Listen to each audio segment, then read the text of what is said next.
There are moments when life feels like a battlefield within the chest, when the storm does not come from the skies but from inside us.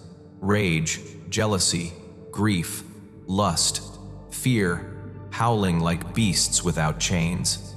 We know this storm. We have felt it tear at our ribs, burn our throat, and break our silence. And too many times, we have surrendered. We have spoken words that should never have left our lips. We have broken things we swore we would protect. We have drowned in emotions that promised power, but only left us weaker. But tonight, we speak of another path. Not the path of suppression, nor of surrender, but of mastery. The ancients called them laws, not because they were written in stone, but because they were written in blood, tested by lives of suffering, war, betrayal, and death. These laws are not gentle. They do not flatter. They demand discipline. They demand transformation. And if we take them into our bones, they become armor. In the storm of emotions, they are the laws that save us. Law 1. Master the pause.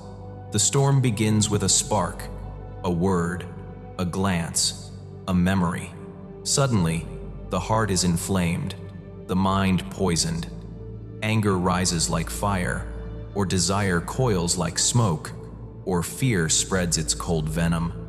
In this instant, between the spark and the flame, there exists a pause. Few see it, even fewer hold it. But this pause is the difference between a slave and a sovereign. Marcus Aurelius wrote, "You have power over your mind, not outside events. Realize this, and you will find strength." The pause is where that power lives. It is the split second where we decide whether to be dragged like prisoners by our impulses or to stand unmoved like stone. We must train for this pause, in silence, in discipline, in daily life. When insulted, pause. When provoked, pause. When tempted, pause. It is in the pause that the storm loses its fangs. Law 2. Voluntary hardship. Comfort breeds weakness, and weakness breeds surrender to emotion. Those who live soft lives cannot withstand sharp feelings. Seneca reminded us, "Set aside a certain number of days, during which you shall be content with the scantiest and cheapest of fare, with coarse and rough dress, saying to yourself, 'Is this the condition that I feared?'" Why did he teach this? Because hardship destroys illusion. The man who has starved by choice does not fear hunger. The one who has walked barefoot by choice does not fear the loss of shoes. The one who has slept on the floor does not tremble at poverty. Voluntary hardship trains us to see emotions as passing shadows. Pain is temporary. Desire is temporary. Fear is temporary. We do not obey them, we endure them. And in enduring, we become unbreakable. Law 3. Remember death. Nothing silences the storm of emotions like the memory of death. Desire becomes small when we remember the grave. Anger becomes foolish when we see the shortness of life. Fear becomes laughable when we know that death has already marked us. Epictetus said, "I cannot escape death, but at least I can escape the fear of it." We are not here forever. Every insult, every rejection, every heartbreak, they are dust in the wind compared to the vast silence of the grave. When we look at life through the eyes of mortality, emotions lose their tyrannical grip. This is not a call to despair. It is a call to urgency, to live without being enslaved to moods, passions, and wounds. For soon, all will be gone. Law 4. Control what you can. Release what you cannot. Much of our suffering comes from trying to rule the uncontrollable. We want people to love us as we wish, speak as we desire, treat us as we deserve. We demand that fate bends to our will, and when it does not, we rage, we weep, we break. But here lies the law. Control what is yours, release what is not. Our judgments, our choices, our actions, these are ours. The world's approval, fortune's gifts, the loyalty of others, these are not.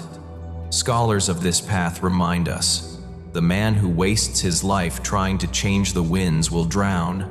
The one who learns to adjust his sails will reach the shore.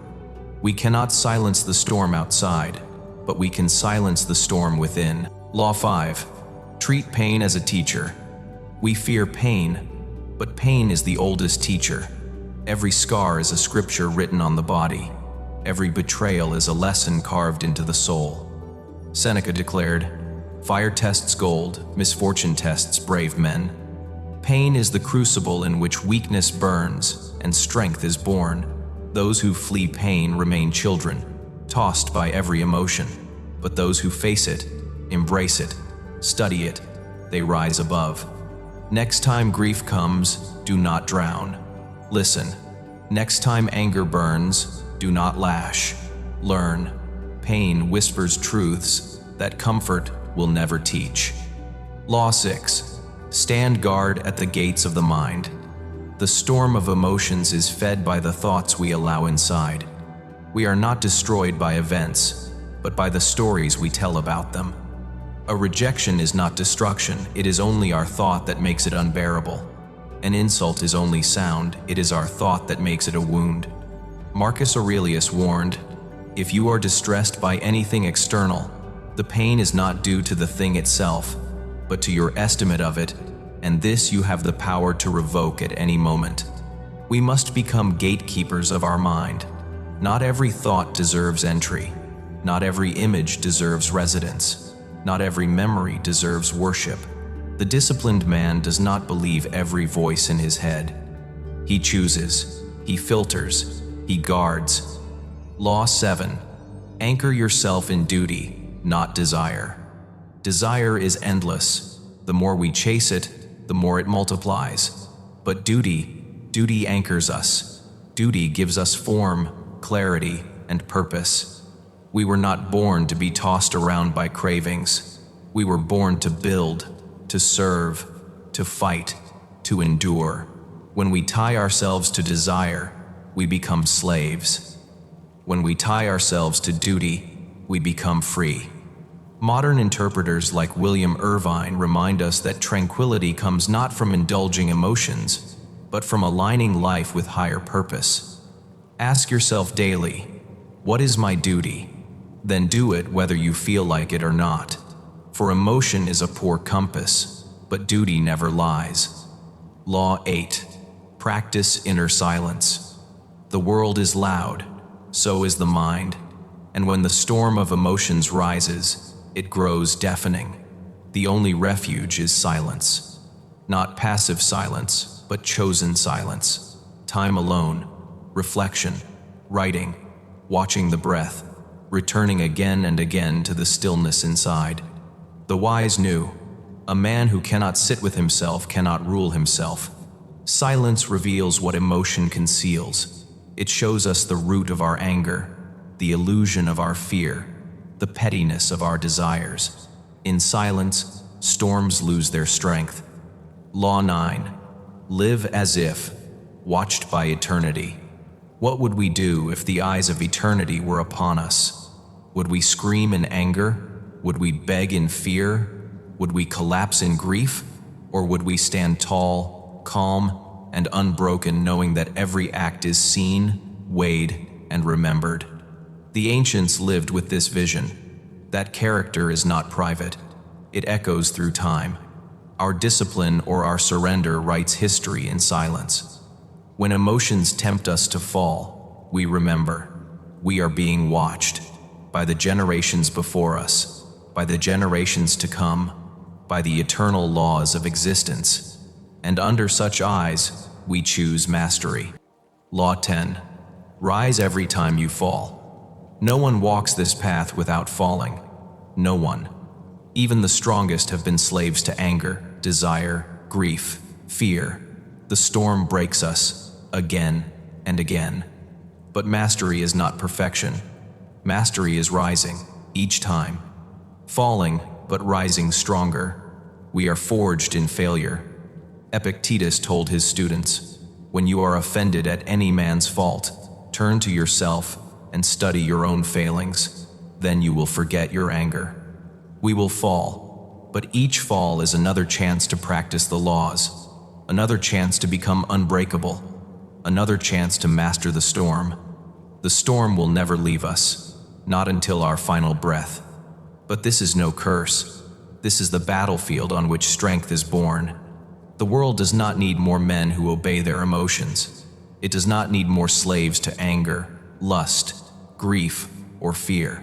The world needs those who are calm in the fire, who stand unmoved in the storm, who turn pain into power and silence into strength. We are called to be that, together, when the storm comes, and it will remember the laws. Pause, endure, remember death, control what you can, release what you cannot, guard your mind, serve your duty, seek silence, live before eternity, rise every time you fall. This is the path, not easy, not gentle, but real. And if we walk it, no storm can break us.